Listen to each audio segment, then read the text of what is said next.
Allez, on commence par cette abaya.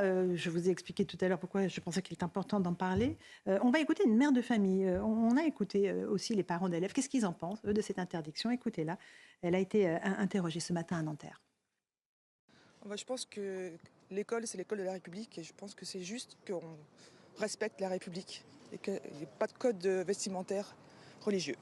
Je pense que ça fait un petit bout de temps que ça se passe comme ça, qu'on laisse passer les choses et que les directeurs d'établissement sont en difficulté, je pense, par rapport à ça, qu'il n'y ait pas de règles spéciales. Je pense que c'était utile de la part du gouvernement de mettre une règle. Je pense que c'est bien et ça permet de réfléchir aussi sur pourquoi ils le portent, ces enfants-là. Et leur dire que c'est pas une solution, qu'on peut le porter en dehors de l'école, si elles ont besoin de le porter. Mais que c'est l'école de la République et que c'est l'école de tout le monde. C'est l'école de tout le monde. Rachel Kahn, vous êtes d'accord avec l'analyse de cette maman qui dit voilà, ça faisait un moment que c'était pas très clair, là maintenant c'est clair. Oui, on est dans une période où on a impérativement besoin de clarté, notamment sur ses fondamentaux, sur ce qu'est l'école. J'ai retrouvé une phrase de Jean Zay. C'est l'école, les écoles doivent rester l'asile inviolable où les querelles des hommes ne pénètrent pas. Voilà, c'était la petite phrase de... Une belle phrase, mais les querelles des hommes et des enfants, elles s'y entrent bien. Hein. Exactement. Non, mais on voit bien qu'on est dans une ambiance délétère depuis plusieurs années maintenant, mais il y a comme une accélération. C'est vrai qu'entre la séquence Médine, l'abaya, Traoré, en fait, pour moi, c'est exactement la même chose qui appuie sur les mêmes ressorts. La victimisation, la culpabilisation, ne pas respecter l'état de droit, ne pas respecter nos institutions, contre cette culture que nous avons, c'est-à-dire ce patrimoine vivant qu'est la laïcité. Et en fait, on n'a jamais réagi. Là, enfin, on a ce texte qui soutient les enseignants et je pense que ça fait... ça fait du bien, en réalité. Ça fait vraiment du bien. Et je pense aussi dans cette période où on est quand même dans une crise économique, une crise internationale, je pense que la majorité des parents et des Français en ont marre de ces histoires identitaires. Voilà. Et on parle des problèmes de fond. Absolument. Mais c'est aussi un problème important. Louis Dragnel, un petit mot rapidement. Rachel Kahn a entièrement raison.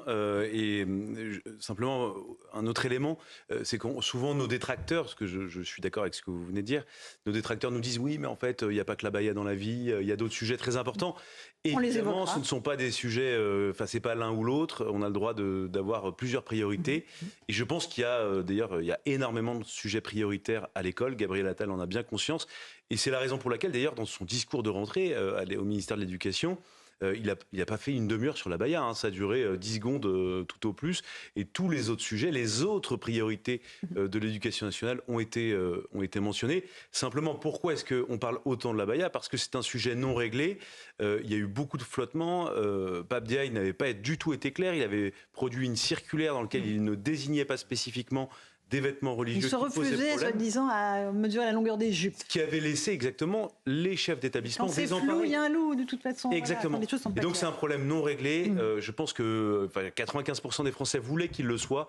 Ça y est, maintenant, au moins, il y a une volonté politique. Je sais qu'à l'avenir, il y aura des recours juridiques administratifs. Ouais. Et j'ose espérer que les tribunaux administratifs iront dans le sens de cette volonté politique qui, elle-même, est une émanation quand même de ce que veulent les Français. Alors, on verra demain pour les chiffres exacts du nombre de jeunes filles qui se sont présentées aujourd'hui dans les écoles porteuses d'abaya. On va voir. Dans la plupart des établissements, ça s'est bien passé. Il y a eu un dialogue qui s'est noué à Neusailles entre les élèves et le personnel enseignant. Peut-être certaines ont compris pourquoi ce signe-là n'était plus accepté dans le sein de l'école. C'était le but. Le but, c'était d'expliquer, de faire de la pédagogie avant de sanctionner par des exclusions temporaires ou définitives. Si ça fonctionne, tant mieux, mais c'est la preuve qu'il fallait s'attaquer à ce problème-là. C'est une évidence. Je partage tout ce qui vient d'être dit. Le constat que vient de faire Rachel, c'est un constat qui n'est pas nouveau. Il date de plusieurs années déjà.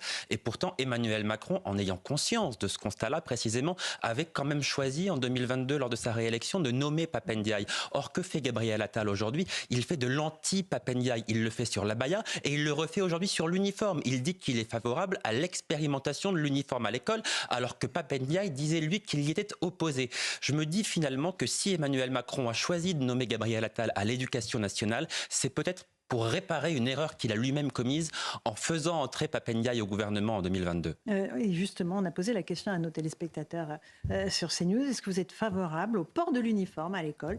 80% de oui, Éric Revel. Alors, les Français sont unanimes, en tout cas pour ceux qui ont bien pris la peine de répondre à notre question. Est-ce que ce serait si simple que ça, l'uniforme à l'école? Alors, c'est pas si simple que ça. Et pour ceux qui ne l'ont pas lu, je vous recommande un très bon papier dans le JDD d'hier. Jean-Marc Albert, je crois, qui a signé ce papier, et qui commence son article en notant quelque chose qui m'était passé complètement au-dessus de la tête, c'est que le président de la République, lorsqu'il a fait sa grande réunion avec les leaders politiques, l'a donc fait dans l'école de la Légion d'honneur, qui est une école de filles dont l'une des particularités, c'est l'autorité et l'uniforme. Et pas n'importe lequel. Hein. Et pas n'importe lequel. C'est grise. Avec le dirigeant de cette école qui dit, nous, en fait, on n'a pas de génie, on a des gens qui travaillent et qui respectent l'autorité. Mais ça m'avait échappé, c'est-à-dire que le président de la République, il a fait ça pas dans n'importe quel endroit, dans un endroit qui s'appelle l'école Légion d'honneur, qui est réservé aux filles, pour les parents ou les grands-parents qui ont eu la Légion d'honneur, et dont l'une des particularités, c'est justement de porter l'uniforme. Alors ça ne résoudra sans doute pas tous les problèmes. Mais il faut le tenter. Mais pour les établissements qui sont volontaires. Vous avez des maires à Béziers, à Perpignan qui l'essaient. Je pense que Gabriel Attal va porter aussi sur les fonds baptismaux cette idée. Ce qui est intéressant aussi politiquement, c'est que vous avez vu que le président de la République fait de l'éducation nationale un nouveau domaine réservé. C'est-à-dire qu'il dit, l'éducation nationale, je vais maintenant... Il ne fait pas le bonheur de Gabriel Attal. Il ne fait pas le bonheur de Gabriel Attal. Bon, si ces bisbilles de politique, politiciennes mises de côté, si on pouvait avoir là aussi un message clair, ce serait formidable. Vous voyez, ça peut gommer des inégalités. Alors, les résultats ne sont pas tributaires... Oui, enfin bon, il faudra toujours des chaussures. Hein, regarderont les marques des baskets. Les résultats ne sont pas tributaires du port d'une blouse ou d'un uniforme, mais si vous voulez... Ça peut être une tenue commune aussi. Non, mais au moins qu'il y ait quelque chose. Tout à l'heure, ce fabuleux ministre de l'Éducation qui était communiste, Hannah Arendt, qui a écrit un très beau livre sur la culture et la civilisation, disait... qui s'est penché beaucoup sur ces questions d'éducation, disait le pilier, c'est l'autorité. Et bien peut-être que l'uniforme, ça va concourir à restaurer le pilier. Vous voyez, je suis euphorique. Hein. Je suis euphorique. Alors, pas du tout. Non, vous n'êtes pas euphorique. Mais c'est bien, vous êtes ambitieux. Cette affaire d'Abaya a donné une espèce à cette rentrée, une espèce de souffle optimiste, de retour de l'État Restez euphorique. républicain. On fait une toute petite pause. Je vous passe la parole, Rachel Kahn. 18h16, on se retrouve en direct dans Punchline sur CNews et sur Europe 1. On évoque cette rentrée scolaire avec la question évidemment des programmes, de la présence de profs ou non devant les élèves, du poids des cartables, de l'abaya, comme on l'a évoqué. Rachel Kahn, tout à l'heure, vous avez fait le lien entre l'affaire Médine, le rappeur, qui avait fait un jeu de mots très abominable sur votre nom, en évoquant Rescan P, Kahn étant votre nom, et en faisant référence à votre histoire personnelle, puisque je rappelle que votre maman est juive et pendant l'occupation a été cachée par des Français. L'abaya et l'affaire Adama Traoré, où aujourd'hui, il y a eu un non-lieu, ce week-end, un non-lieu dans l'affaire Adama Traoré pour les gendarmes qui, eux, n'ont jamais été mis en examen.